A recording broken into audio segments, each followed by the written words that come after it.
been rescued from poverty and income inequality has been reduced by 1/4 through the use of taxes and social grants.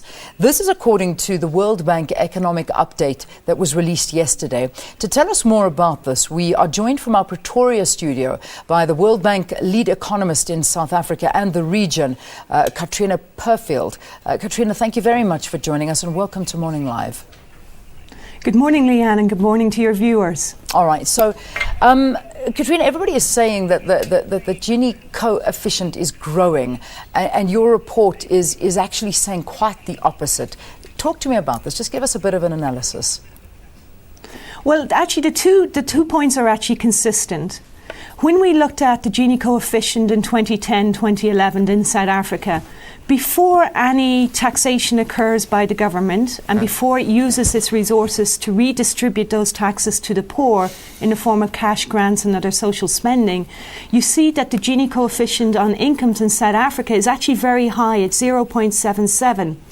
But because the government is able to effectively raise taxes and to distribute those resources to the poor in the form of cash transfers, you see that the Gini coefficient falls to a level of 0.59, that reduction of 1/4 that we're talking about. Yeah. And in fact, that reduction is actually the largest of the comparator countries that we looked at. Okay, I think I jumped the gun a bit because I'm sure a lot of people are thinking, Gini coefficient? What are you ladies talking about? We're being unfair to our viewers. Let's give a little bit of detail. Yeah. Well, listen, if you look at inequality in South Africa, let's take one statistic. Let's look at the incomes of the top 10% in South Africa. It's over, in the household survey, it's reported at over 200,000 Rand a year.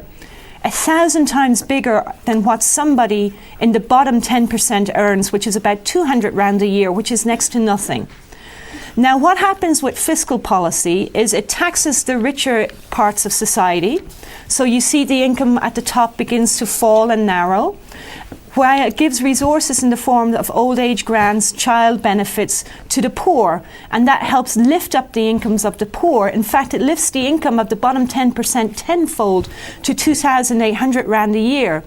So because of fiscal policy, the gap in incomes between rich and the poor actually narrows substantially from 1,000 times bigger to 66 times bigger. And that's fundamentally what's underlying the calculations of the Gini coefficient, is that narrowing of the income gap. And that's why we find in 2010 that the inequality falls because of the use of fiscal policy. Okay, so I think people can understand that. I'm gonna even break it down simpler. The Gini coefficient is a number between 0 and 1, where 0 corresponds with perfect equality, where everyone has the same income, and 1 corresponds with perfect inequality, where one person has all the income and everyone else has 0 income. So there you go. That's a nice way of putting it. Now, further into the report, you say that South Africa has had more success in using fiscal policy tools to reduce inequality and poverty than 11 peer countries. I suppose this is good news for us, but just unpack it a little bit more for us. Well, basically, South Africa is very good and has at raising taxes in a very progressive manner. What we mean by that is it takes more in income from the rich than it does from the poor. In fact, if you take the example of the personal income tax in South Africa, the poor, or the bottom 50% of the population in South Africa, do not pay any income tax. The burden of the income tax actually falls on the richer. And what's happening is the government is then using those resources to fund cash transfers like the child grant, like the old age pension, like health and education spending. And it does that to lift the incomes of the poor. And it's doing that more effectively than countries like Brazil. Brazil is the second most unequal country in our sample. And while it does make inroads into reducing inequality in Brazil, the decline that happens in Brazil is not as large as what we see in South Africa.